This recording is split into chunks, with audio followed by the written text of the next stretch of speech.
पिताश्री, पिताश्री, पिताश्री यहाँ भी नहीं है और अपने कक्ष में भी नहीं। क्या वो नाना जी के स्थान से अब तक लौटे नहीं?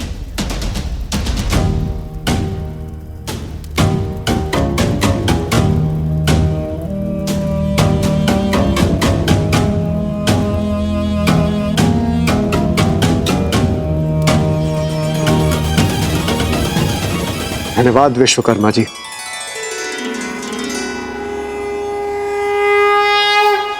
एक ओर तो सभी देवताओं को उनके नवीन शस्त्र प्राप्त हो गए, तो वहीं दूसरी ओर अभी भी कुछ किरणें शेष थी, जो कदाचित विश्वकर्मा को आदेश दे रही थी कि उन्हें उन शेष किरणों का उपयोग कर एक और शस्त्र का निर्माण करना चाहिए।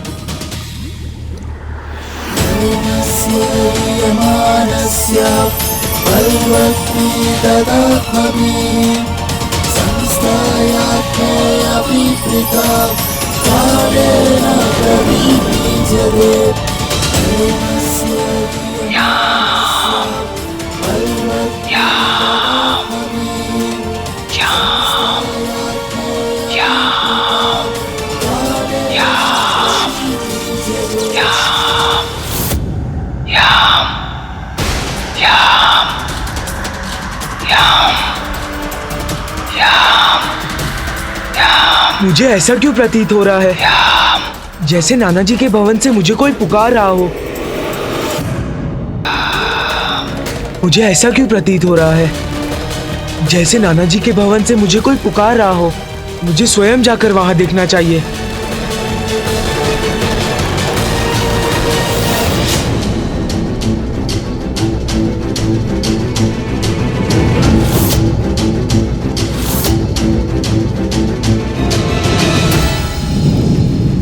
अनायास देव शिल्पी विश्वकर्मा जी ने जिसका सृजन किया, उस शस्त्र का, इस शक्तिशाली पाश का उचित अधिकारी तो मैं देवराज ही हो सकता हूं। महादेव, मैं आपसे विनती करता हूं कि आप इस पाश के लिए उचित अधिकारी घोषित कीजिए, जो इसे स्वीकार करे और इसके उचित स्थान पर ले जाए। यदि महादेव ने इसे स्वीकार कर लिया तो मैं इस पाश से वंचित रह जाऊंगा, किंतु इसका प्रथम अधिकार तो कदाचित उन्हीं का है। देव शिल्पी विश्वकर्मा जो आत्माओं के लोक का दायित्व संभालेगा, वही इस पाश का अधिकारी होगा।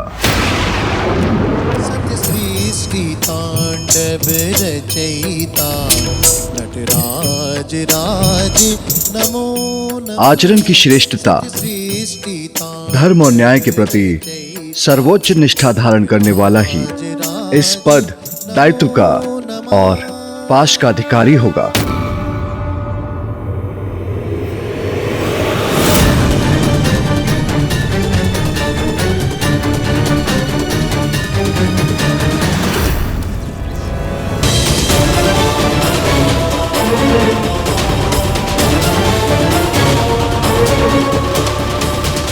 देवगण, मुझे ज्ञात है आप सभी इस पाश को पाने के लिए लालायित हो रहे हैं, तो संकोच मत कीजिए। आप इसे पाने का प्रयास करने के लिए स्वतंत्र हैं। उचित है। महादेव, नारायण और ब्रह्मदेव को इस पाश की कोई आवश्यकता नहीं, और उनके बाद तो वरिष्ठ मैं ही हूं। मैं ही इस पाश के योग्य हूं। देवराजेंद्र, मन की इच्छा को भीतर मत रखिए। अब तो महादेव की भी अनुमति है। यदि आप इस पाश को प्राप्त करना चाहते हैं तो आगे बढ़िए, प्रयास कीजिए। जो आज्ञा नारायण।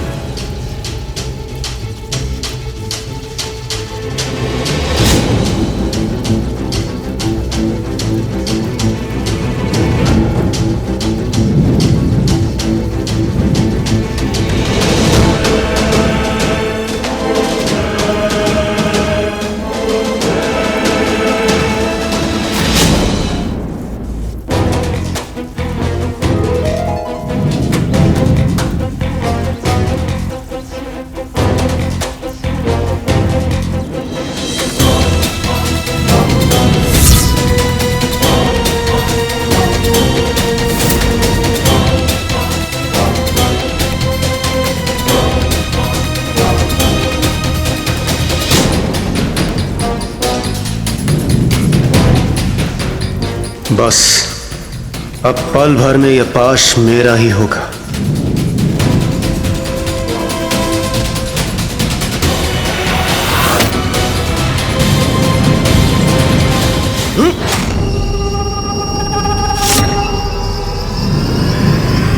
अरे इस पाश ने तो मुझे जकड़कर अपने वश में कर लिया।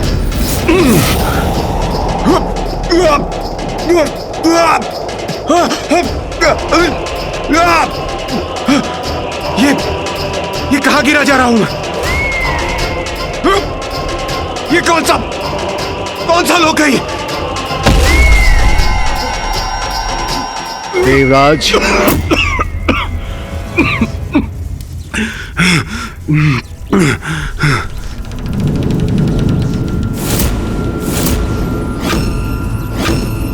क्या हुआ देवराज?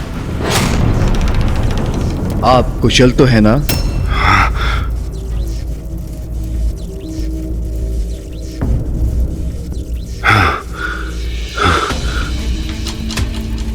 इस पाश से दूर रहना ही उचित होगा।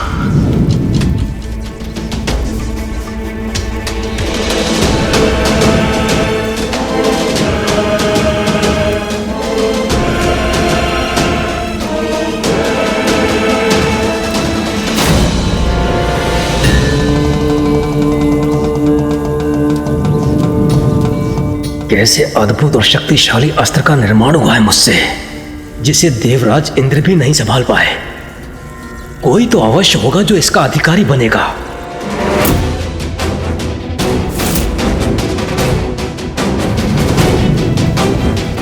देव कोई स्पष्ट संकेत क्यों नहीं दे रहे हैं?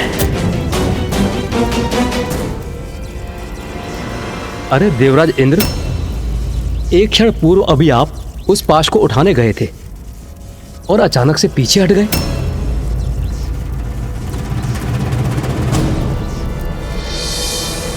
अग्निदेव, यदि आपकी इच्छा है तो आप स्वयं प्रयास क्यों नहीं कर लेते? समझ गया मैं। इंद्रदेव पाश को अपने वश में नहीं कर सके, इसलिए ऐसे वचन बोल रहे हैं। मैं अग्नि का देवता हूं, इसलिए ये पाश तो मेरा ही होना चाहिए। प्रभु, यदि आपकी आज्ञा हो तो इस पाश को उठाने का प्रयास करूं।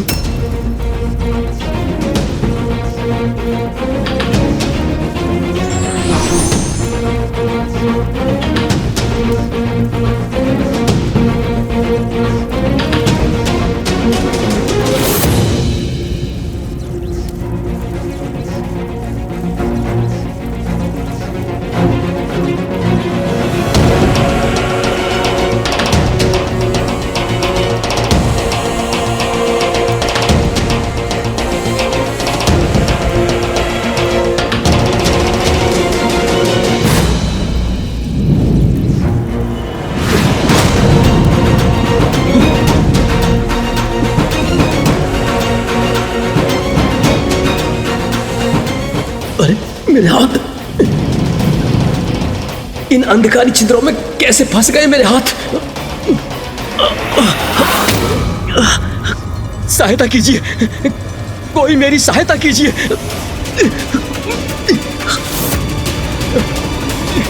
कोई मेरी सहायता करने के लिए भी नहीं है यहां। एकाकी हूं मैं।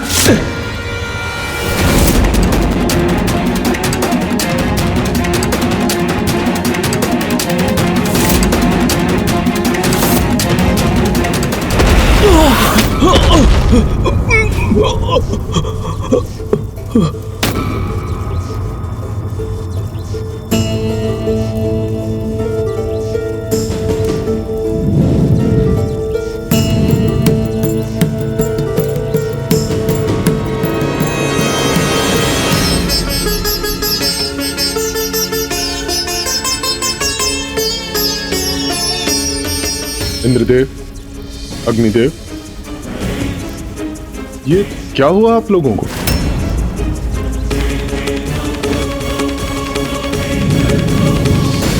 ये तो स्पष्ट है कि देवराज इंद्र और अग्निदेव दोनों इस पाश के उत्तराधिकारी नहीं हैं। किंतु क्या अब शेष देवताओं में कोई इसे प्राप्त करने का प्रयास करना चाहेंगे?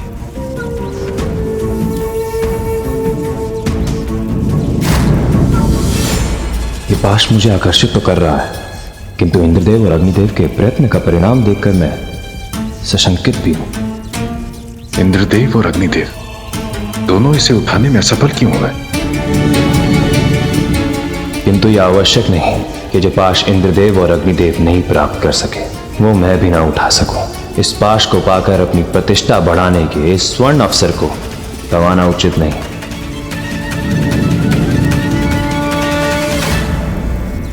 प्रभु नारायण, आपकी आज्ञा हो तो मैं प्रयास करूं। अवश्य।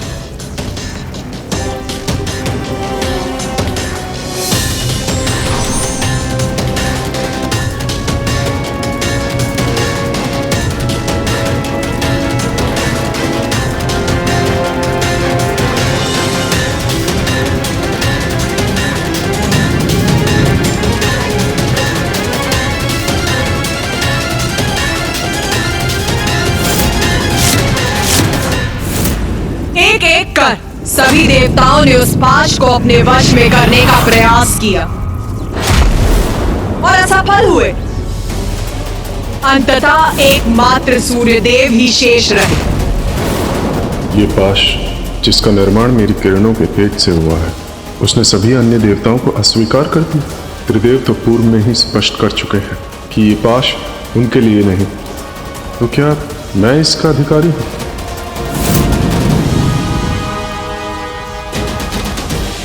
प्रभु, आपकी आज्ञा हो तो मैं प्रयास करूं।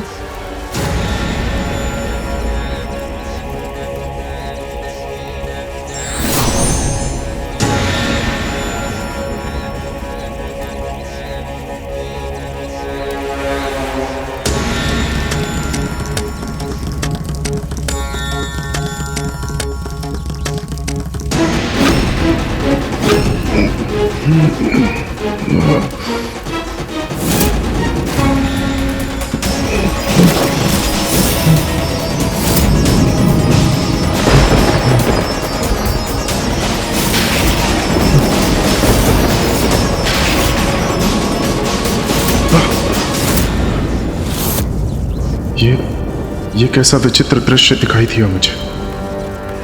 सूर्यदेव, कहिए, क्या देखा आपने? महादेव, वो मैंने देखा कि वो पिताश्री,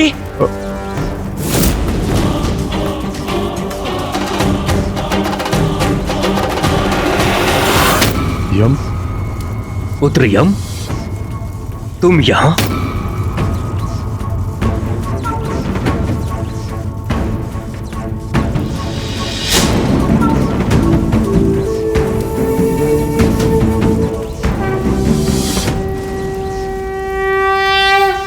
पिताश्री, मुझे ज्ञात था आप यहाँ हैं, तो जब मुझे प्रतीत हुआ कि कोई मुझे यहाँ से पुकार रहा है, तो मैं आपका विचार कर यहाँ चला आया। यम को प्रतीत हो कोई पुकार रहा है उसे यहाँ से, और मैंने जो दृश्य देखा, तो क्या यम? पुत्र यम, उचित समय पर उचित स्थान पर पहुंचे हो तुम। महादेव, मैं कुछ समझा नहीं। शीघ्र सब समझ जाओगे पुत्र, किंतु सर्वप्रथम जाओ उस पाश को उठाओ।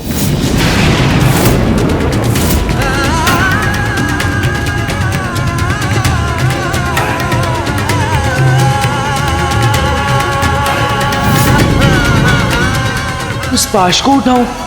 ये महादेव क्या आदेश दे रहे हैं मुझे? ऐसा क्या विशेष है उस पाश में? महादेव, यम को पाश लेने के लिए क्यों कह रहे हैं? महादेव, ये उचित होगा क्या? मेरा अर्थ है, यम तो एक मात्र नवयुवक है।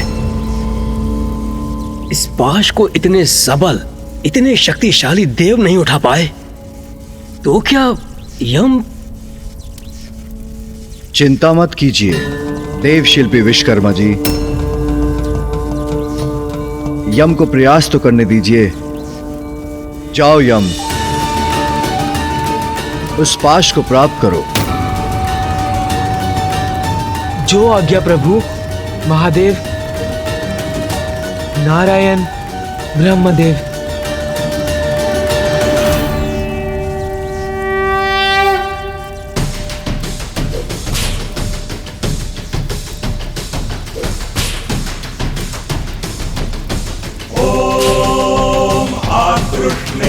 रजसा वर्तमानो निवेशयन्नमृतञ्च हिरण्येन सविता रथेन देवो यति भुवनानि पश्यन्।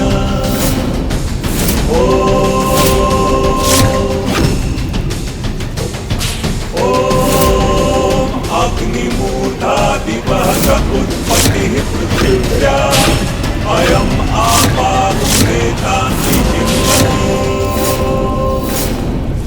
यम, सूर्यपुत्र यम, मैं आपको अपना स्वामी स्वीकार करता हूँ। यमराज,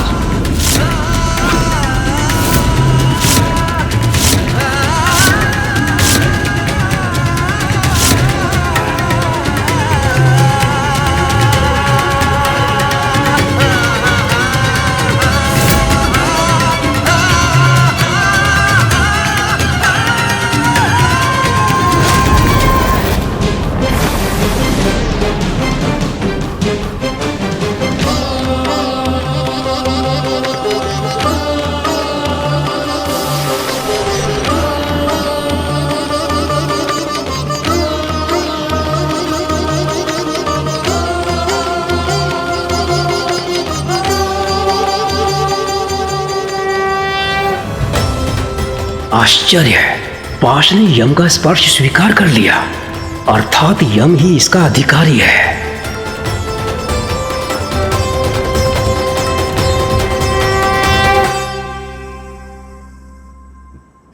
मेरे पुत्र यम ने इस पाश का स्वामित्व प्राप्त किया।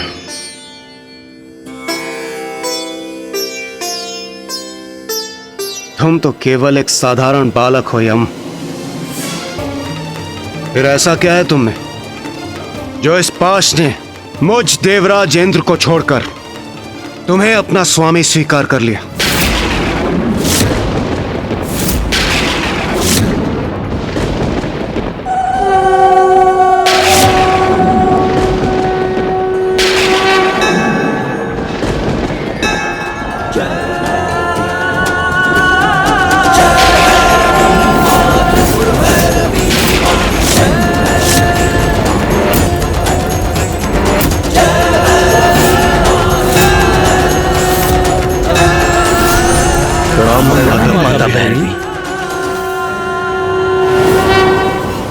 देवराज, आप ही अपनी समस्या लेकर मेरे पास आए थे और अब मेरे समाधान देने पर आप मेरी लीला पर संदेह कर रहे हैं, प्रश्न उठा रहे हैं मुझ पर।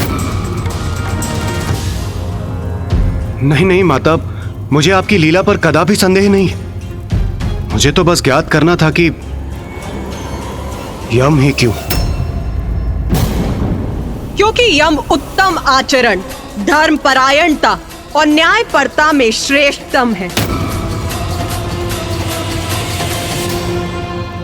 क्षमा कीजिए माता, किंतु ये सब मेरे समझ के परे है। यम, तुम्हें एक अत्यंत महत्वपूर्ण कार्य हेतु चुना गया है। जिस पाश ने तुम्हें चुना है वो मृत्यु पाश है, जो आज से यम पाश भी कहलाएगा।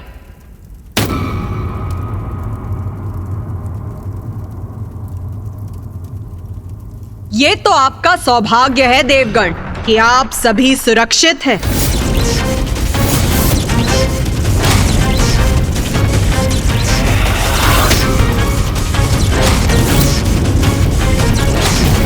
क्योंकि अब अपने स्वामी के हाथों में इस पाश की शक्ति अपनी पूर्णता प्राप्त कर चुकी है और अब जो भी इसका स्पर्श करेगा वो तत्काल मृत्यु का भागी बनेगा।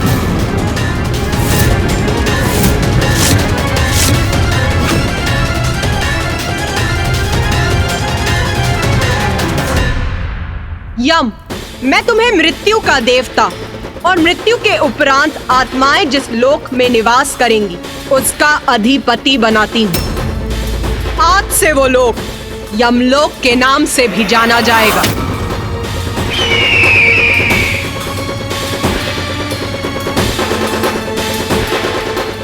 और उसकी व्यवस्था को सुचारू और नियंत्रित रूप से चलाने का दायित्व तुम्हारा होगा।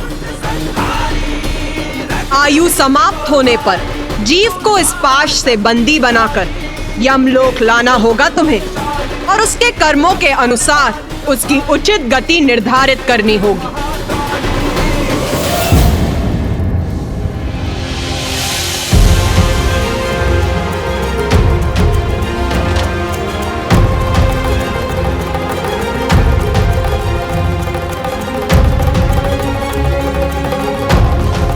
जो आज्ञा माता।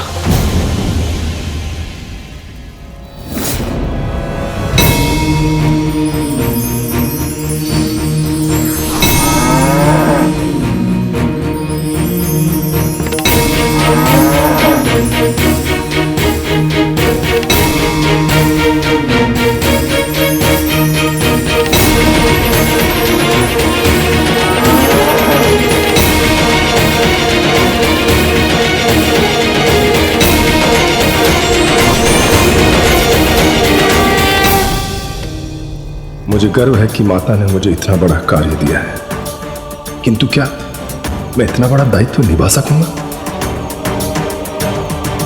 इस दायित्व को निभाने में चित्रगुप्त और यमदूत तुम्हारे सहायक बनेंगे।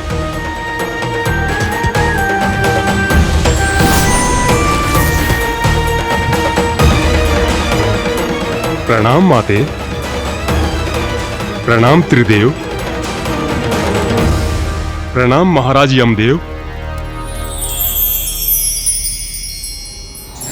चित्रगुप्त सभी लोकों पर जीवों के कर्मों का विस्तृत लेखा जोखा रखेंगे।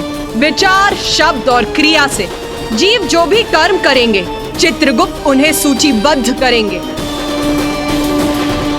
और जब मृत्यु होगी यमराज अपने दूतों की सहायता से उन आत्माओं को उनके कर्मों के अनुसार उचित फल देंगे।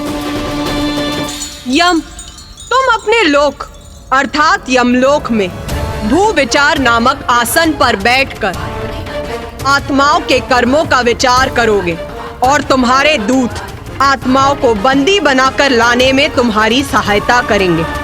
जो आज्ञा माता। जो आज्ञा माता। स्मरण रहे यम, मेरे द्वारा नियत जन्म और मृत्यु के विधान के अनुसार समय आने पर किसी की भी मृत्यु टलनी नहीं चाहिए। माता, मुझे इतना बड़ा दायित्व सौंपने के लिए आपको कोटि कोटि धन्यवाद। माता, जो असंभव है वो संभव कैसे हुआ, बताइए ना माता।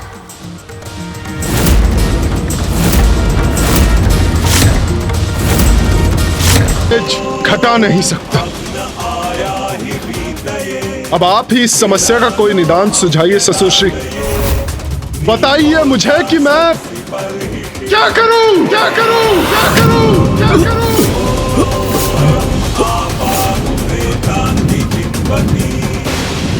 इस लोह पात्र में गिरकर सूर्य देव की किरणें शिथिल पड़ रही हैं।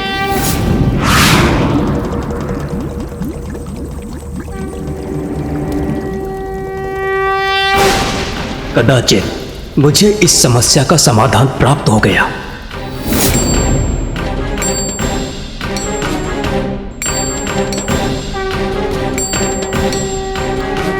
संसार के महानतम शिल्पकार विश्वकर्मा ने सूर्यदेव की समस्या का समाधान ढूंढ लिया और अपने विशेष उपकरणों से उनके तेज को खंडित किया।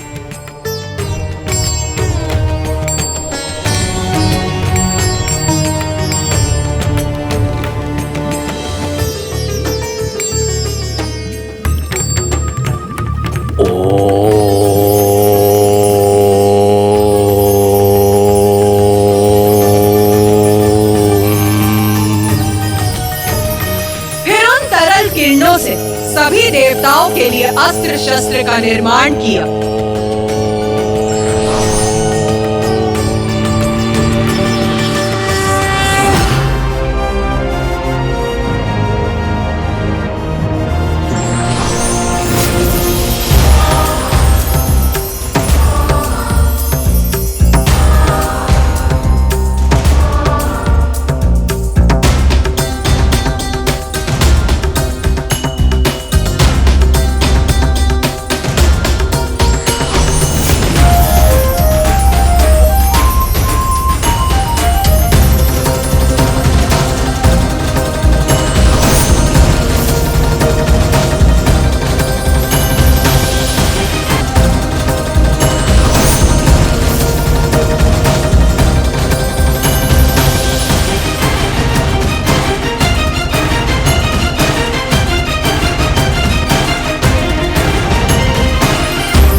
पिताश्री, पिताश्री, पिताश्री यहाँ भी नहीं है और अपने कक्ष में भी नहीं। क्या वो नाना जी के स्थान से अब तक लौटे नहीं?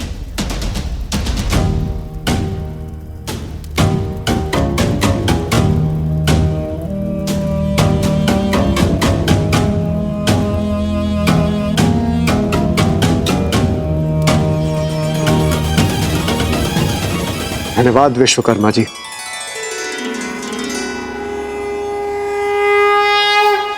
एक और तो सभी देवताओं को उनके नवीन शस्त्र प्राप्त हो गए, तो वहीं दूसरी ओर अभी भी कुछ किरणें शेष थी, जो कदाचित विश्वकर्मा को आदेश दे रही थी कि उन्हें उन शेष किरणों का उपयोग कर एक और शस्त्र का निर्माण करना चाहिए।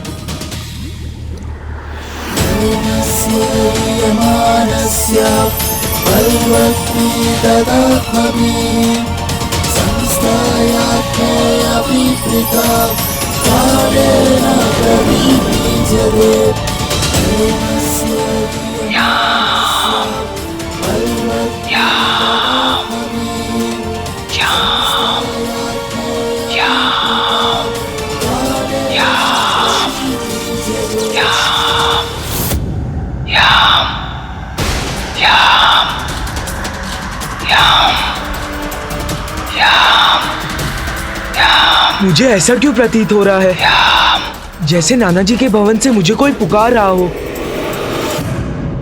ये किस प्रकार के शस्त्र का निर्माण किया था देवशिल्पी विश्वकर्मा जी ने माता?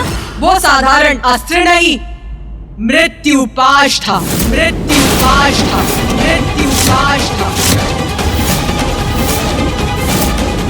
ऐसा पाश जो जिसका भी स्पर्श करे उसकी तत्काल मृत्यु हो जाए। फिर क्या हुआ माता? मुझे स्मरण है उस पाश पर तो यमराज का अधिकार है, तो उन्हें वो पाश कैसे प्राप्त हुआ माता? इस बार किसी देवता ने नहीं, स्वयं मृत्युपाश ने अपने स्वामी को चुना।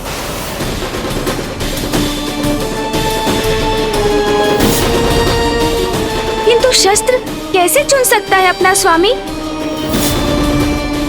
माता, क्या हुआ कार्तिकेय? क्या तुम्हारी समझ अपने अनुज से भिन्न है? हाँ माता। उचित है, तो फिर तुम ही समझाओ। अनुज गणेश, तुम तो सर्वज्ञाता हो, बुद्धि के देवता हो, किंतु फिर भी यदि तुम मेरे मुख से शस्त्र की महिमा समझना चाहते हो तो सुनो।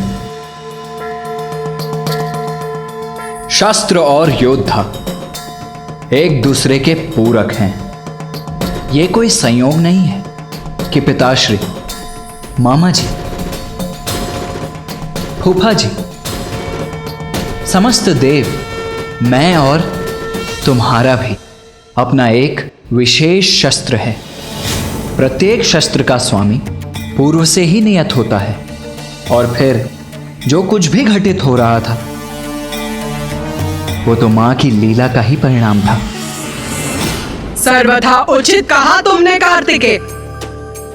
माता, इंद्रदेव, सूर्यदेव, वायुदेव, वरुण देव, अग्निदेव, यहाँ तक कि पिताश्री, मामा जी, फूफा जी अर्थात त्रिदेव भी तो वहाँ एकत्रित थे ना? तो बताइए ना, उस पाश ने उन सभी योग्यता संपन्न देवों में से यमदेव को ही अपना स्वामी कैसे चुना माता? तुम्हारी ये जिज्ञासा भी अवश्य शांत करूंगी मैं गणेश।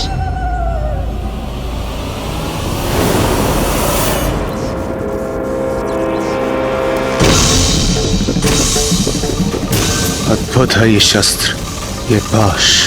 मैंने इस पाश का सृजन कैसे कर दिया? कैसे हुआ ये? इस पाश का स्वामित्व तो देवराज अर्थात मुझे ही प्राप्त होना चाहिए। प्रभु, महादेव, ये पाश, मुझे तो कुछ भी स्मरण नहीं है कि मैंने इसे कब, कैसे और क्यों रचा।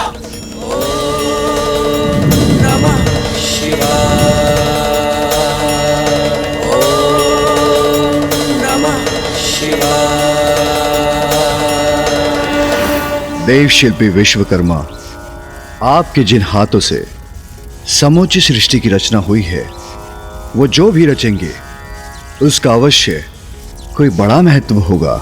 किंतु प्रभु, आप त्रिदेवों के साथ इंद्रदेव और सभी देवों के शस्त्रों का मैं पूर्व ही निर्माण कर चुका हूं। फिर इस पाश रूपी शस्त्र का क्या रहस्य है? जो भी हो, ये मेरे भवन में स्थित रहे, ये उचित नहीं है। इसका अवश्य ही कोई ना कोई कारण होगा, इसे वो पूरा करना ही होगा। किंतु इसका अधिकार किसे मिलेगा, ये हम कैसे ज्ञात करेंगे?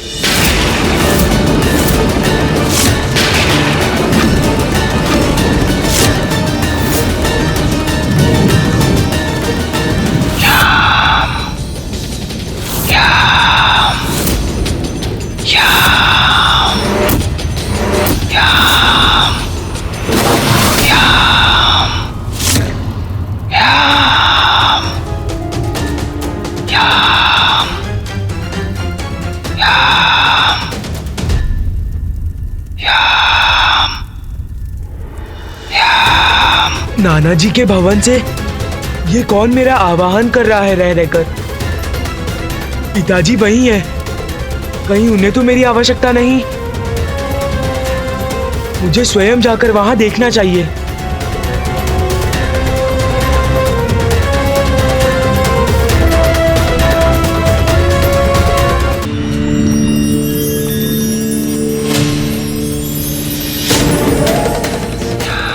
मैंने इस पाश का सृजन कैसे कर दिया? कैसे हुआ ये? मुझे ऐसा क्यों प्रतीत हो रहा है जैसे नाना जी के भवन से मुझे कोई पुकार रहा हो। मुझे स्वयं जाकर वहां देखना चाहिए।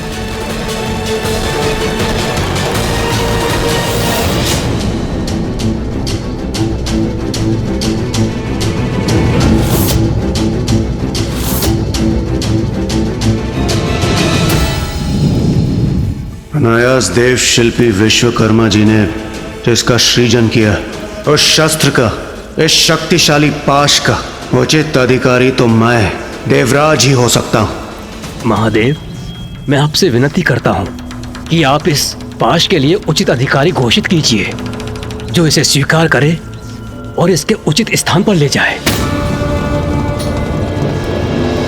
यदि महादेव ने इसे स्वीकार कर लिया तो मैं इस पाश से वंचित रह जाऊंगा, किंतु इसका प्रथम अधिकार तो कदाचित उन्हीं का है। देव शिल्पी विश्वकर्मा जो आत्माओं के लोक का दायित्व संभालेगा, वही इस पाश का अधिकारी होगा।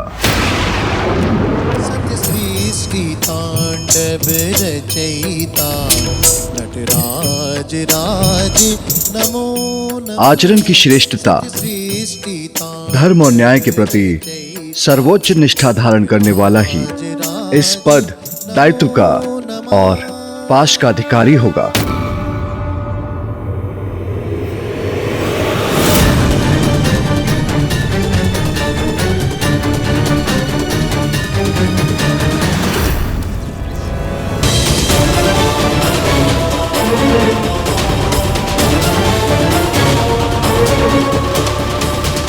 देवगण, मुझे ज्ञात है आप सभी इस पाश को पाने के लिए लालायित हो रहे हैं,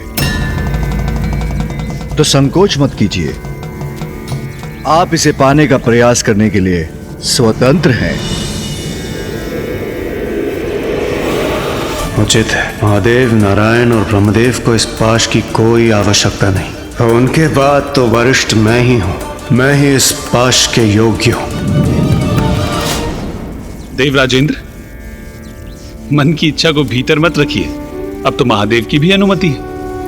यदि आप इस पाश को प्राप्त करना चाहते हैं तो आगे बढ़िए, प्रयास कीजिए। जो आज्ञा नारायण।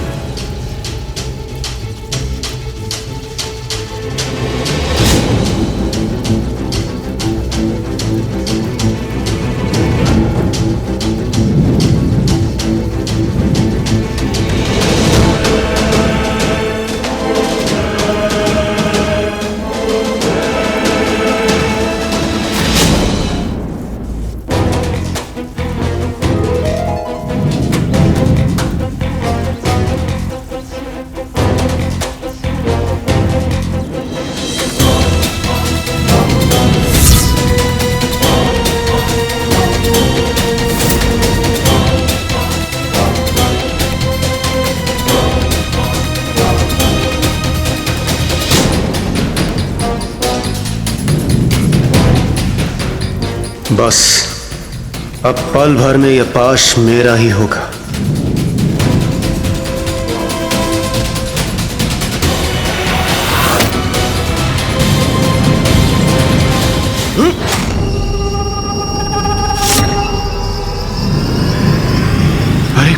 इस पाश ने तो मुझे जकड़कर अपने वश में कर लिया।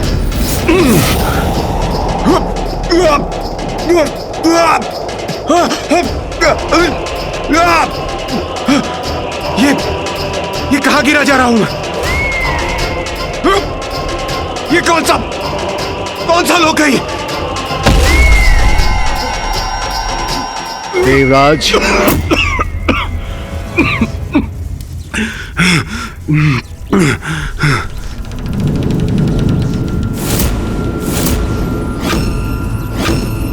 क्या हुआ देवराज? आप कुशल तो है ना?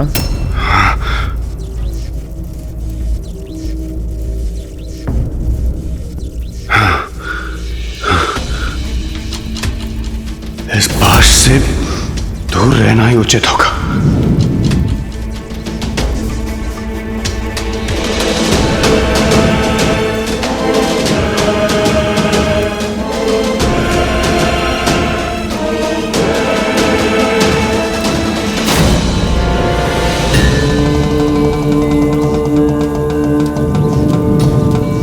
कैसे अद्भुत और शक्तिशाली अस्त्र का निर्माण हुआ है मुझसे, जिसे देवराज इंद्र भी नहीं संभाल पाए।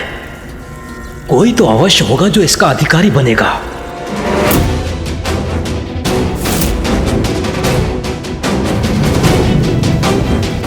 देव कोई स्पष्ट संकेत क्यों नहीं दे रहे हैं?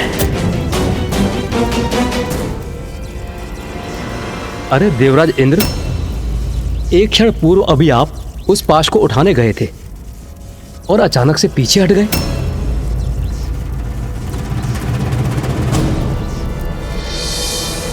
अग्निदेव, यदि आपकी इच्छा है तो आप स्वयं प्रयास क्यों नहीं कर लेते? समझ गया मैं। इंद्रदेव पाश को अपने वश में नहीं कर सके, इसलिए ऐसे वचन बोल रहे हैं। मैं अग्नि का देवता हूं, इसलिए ये पाश तो मेरा ही होना चाहिए।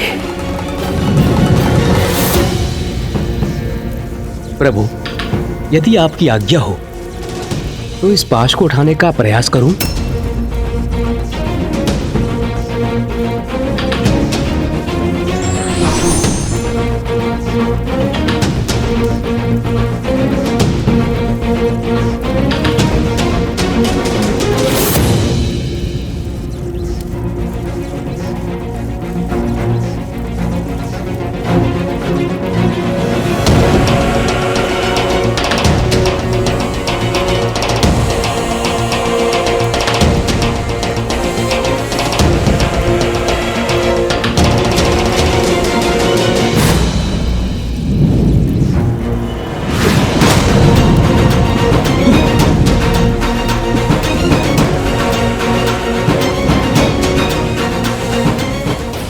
मेरे हाथ इन अंधकारी छिद्रों में कैसे फंस गए मेरे हाथ? सहायता कीजिए, कोई मेरी सहायता कीजिए।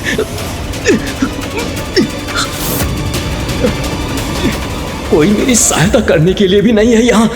एकाकी हूं मैं।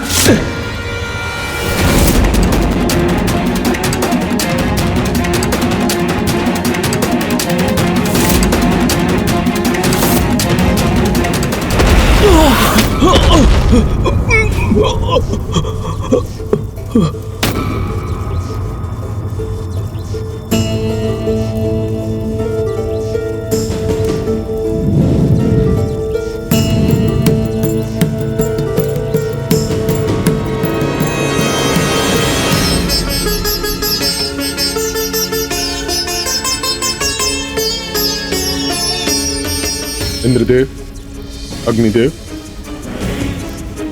ये क्या हुआ आप लोगों को?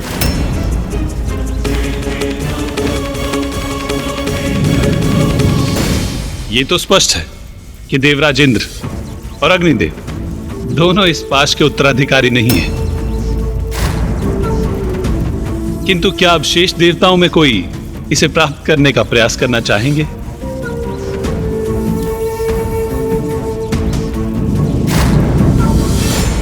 ये पाश मुझे आकर्षित तो कर रहा है, किंतु इंद्रदेव और अग्निदेव के प्रयत्न का परिणाम देखकर मैं सशंकित भी हूं। इंद्रदेव और अग्निदेव दोनों इसे उठाने में असफल क्यों हुए? किंतु यह आवश्यक नहीं कि जो पाश इंद्रदेव और अग्निदेव नहीं प्राप्त कर सके वो मैं भी ना उठा सकूं। इस पाश को पाकर अपनी प्रतिष्ठा बढ़ाने के इस स्वर्ण अवसर को गंवाना उचित नहीं।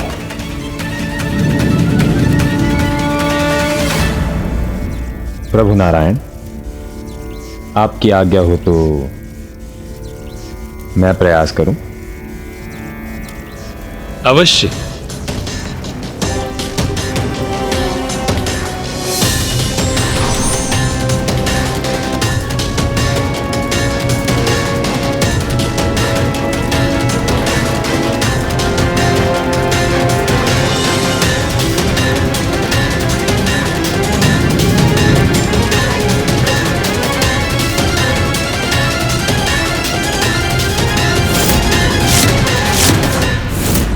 एक एक कर सभी देवताओं ने उस पाश को अपने वश में करने का प्रयास किया और असफल हुए।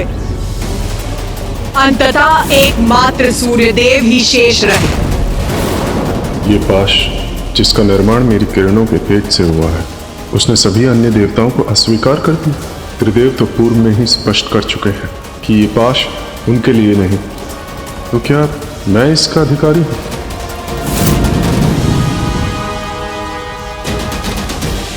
प्रभु, आपकी आज्ञा हो तो मैं प्रयास करूं।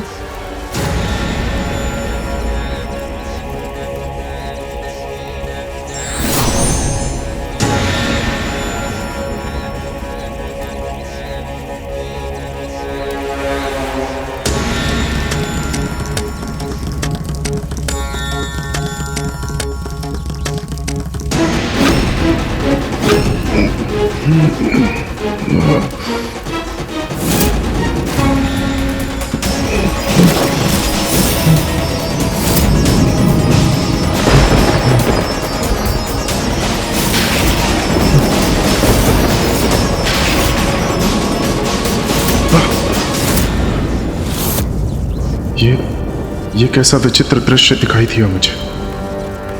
सूर्यदेव, कहिए, क्या देखा आपने? महादेव, वो मैंने देखा कि वो पिताश्री,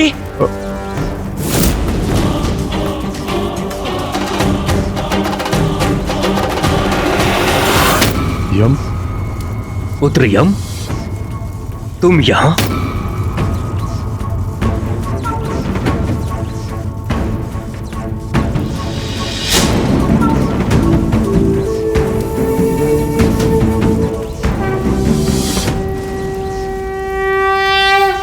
पिताश्री, मुझे ज्ञात था आप यहाँ हैं, तो जब मुझे प्रतीत हुआ कि कोई मुझे यहाँ से पुकार रहा है, तो मैं आपका विचार कर यहाँ चला आया। यम को प्रतीत हो कोई पुकार रहा है उसे यहाँ से, और मैंने जो दृश्य देखा, तो क्या यम? पुत्र यम, उचित समय पर उचित स्थान पर पहुंचे हो तुम। महादेव, मैं कुछ समझा नहीं। शीघ्र सब समझ जाओगे पुत्र, किंतु सर्वप्रथम जाओ उस पाश को उठाओ।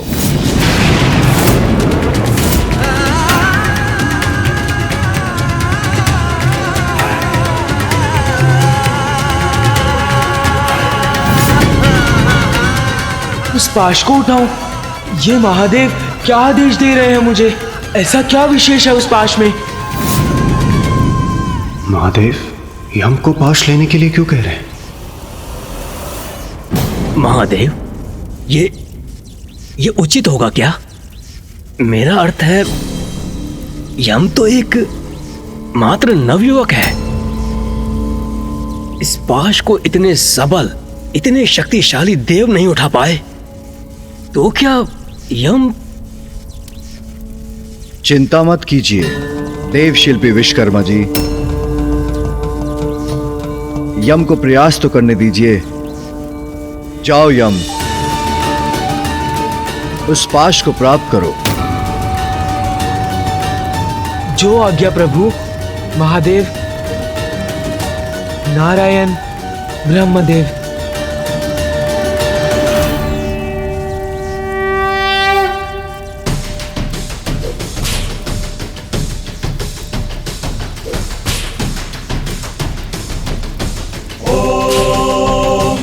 कृष्णेन रजसा वर्तमानो निवेशयन्नमृतं च हिरण्येन सविता रथेन देवो यति भुवनानि पश्यन्।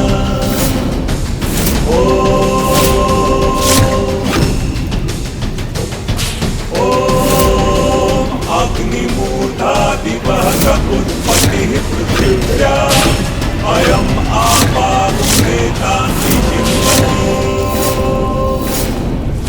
यम, सूर्यपुत्र यम, मैं आपको अपना स्वामी स्वीकार करता हूँ। यमराज,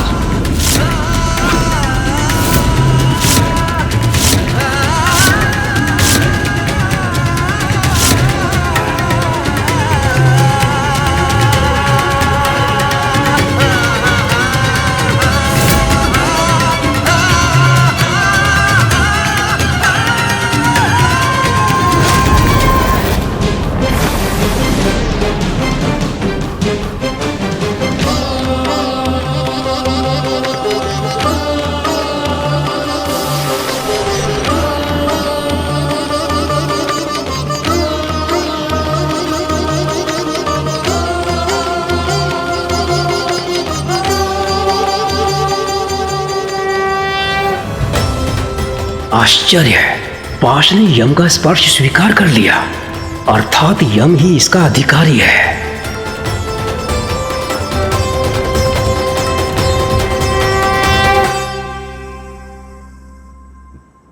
मेरे पुत्र यम ने इस पाश का स्वामित्व प्राप्त किया।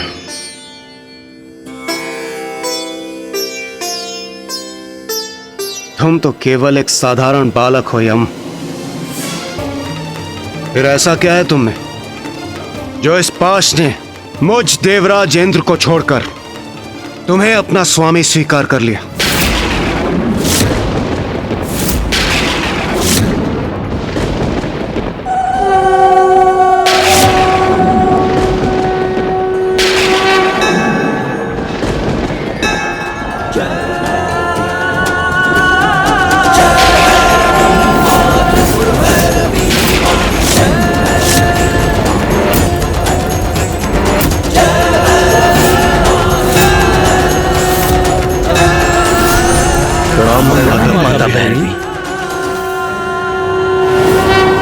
देवराज, आप ही अपनी समस्या लेकर मेरे पास आए थे और अब मेरे समाधान देने पर आप मेरी लीला पर संदेह कर रहे हैं, प्रश्न उठा रहे हैं मुझ पर। नहीं नहीं माता, मुझे आपकी लीला पर कदापि संदेह नहीं। मुझे तो बस ज्ञात करना था कि यम ही क्यों? क्योंकि यम उत्तम आचरण, धर्मपरायणता और न्यायपरता में श्रेष्ठतम है। क्षमा कीजिए माता, किंतु ये सब मेरे समझ के परे है। यम, तुम्हें एक अत्यंत महत्वपूर्ण कार्य हेतु चुना गया है। जिस पाश ने तुम्हें चुना है वो मृत्यु पाश है, जो आज से यम पाश भी कहलाएगा।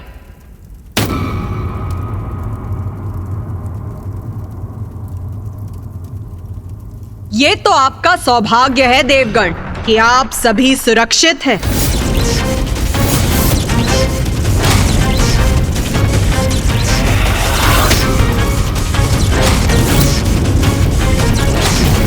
क्योंकि अब अपने स्वामी के हाथों में इस पाश की शक्ति अपनी पूर्णता प्राप्त कर चुकी है और अब जो भी इसका स्पर्श करेगा वो तत्काल मृत्यु का भागी बनेगा।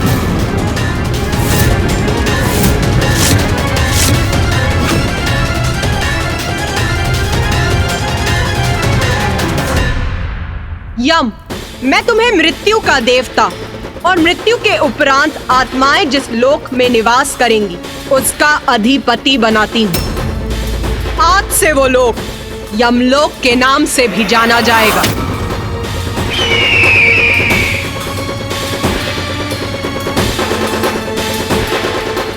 और उसकी व्यवस्था को सुचारू और नियंत्रित रूप से चलाने का दायित्व तुम्हारा होगा। आयु समाप्त होने पर जीव को इस पाश से बंदी बनाकर यमलोक लाना होगा तुम्हें, और उसके कर्मों के अनुसार उसकी उचित गति निर्धारित करनी होगी।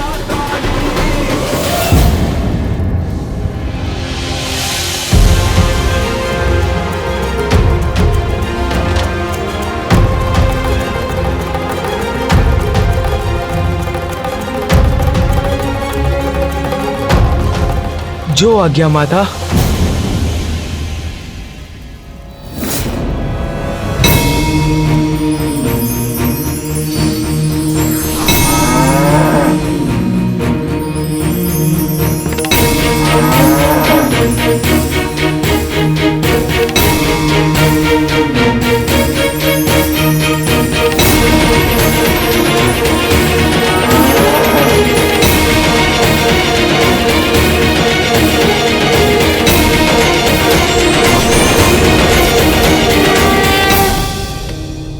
मुझे गर्व है कि माता ने मुझे इतना बड़ा कार्य दिया है, किंतु क्या मैं इतना बड़ा दायित्व निभा सकूंगा? इस दायित्व को निभाने में चित्रगुप्त और यमदूत तुम्हारे सहायक बनेंगे।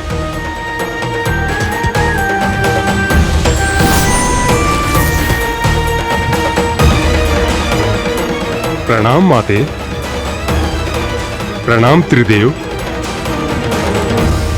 प्रणाम महाराज यमदेव। चित्रगुप्त सभी लोकों पर जीवों के कर्मों का विस्तृत लेखा जोखा रखेंगे। विचार, शब्द और क्रिया से जीव जो भी कर्म करेंगे, चित्रगुप्त उन्हें सूचीबद्ध करेंगे।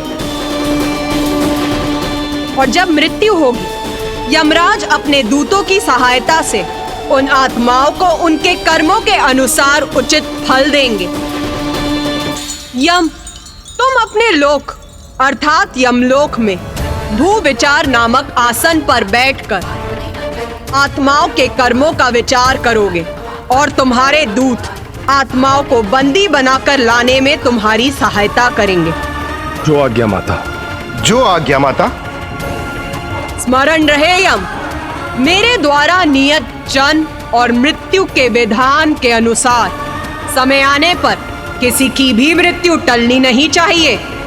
माता, मुझे इतना बड़ा दायित्व सौंपने के लिए आपको कोटि कोटि धन्यवाद। माता, जो असंभव है वो संभव कैसे हुआ, बताइए ना माता।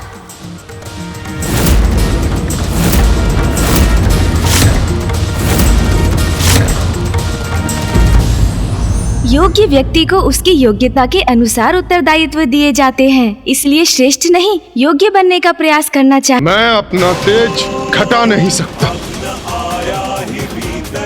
अब आप ही इस समस्या का कोई निदान सुझाइए ससुरश्री। बताइए मुझे कि मैं क्या करूं, क्या करूं, क्या करूं, क्या करूं?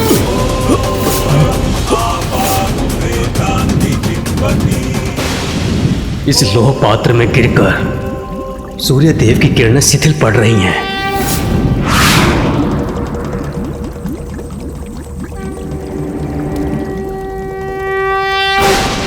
कदाचित मुझे इस समस्या का समाधान प्राप्त हो गया।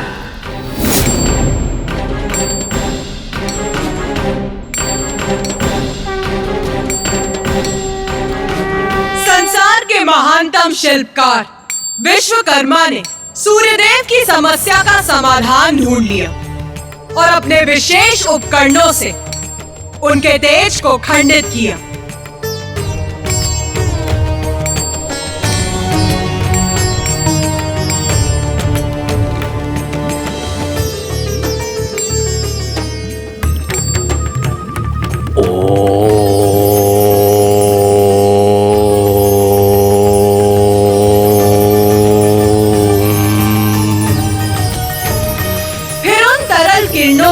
सभी देवताओं के लिए अस्त्र शस्त्र का निर्माण किया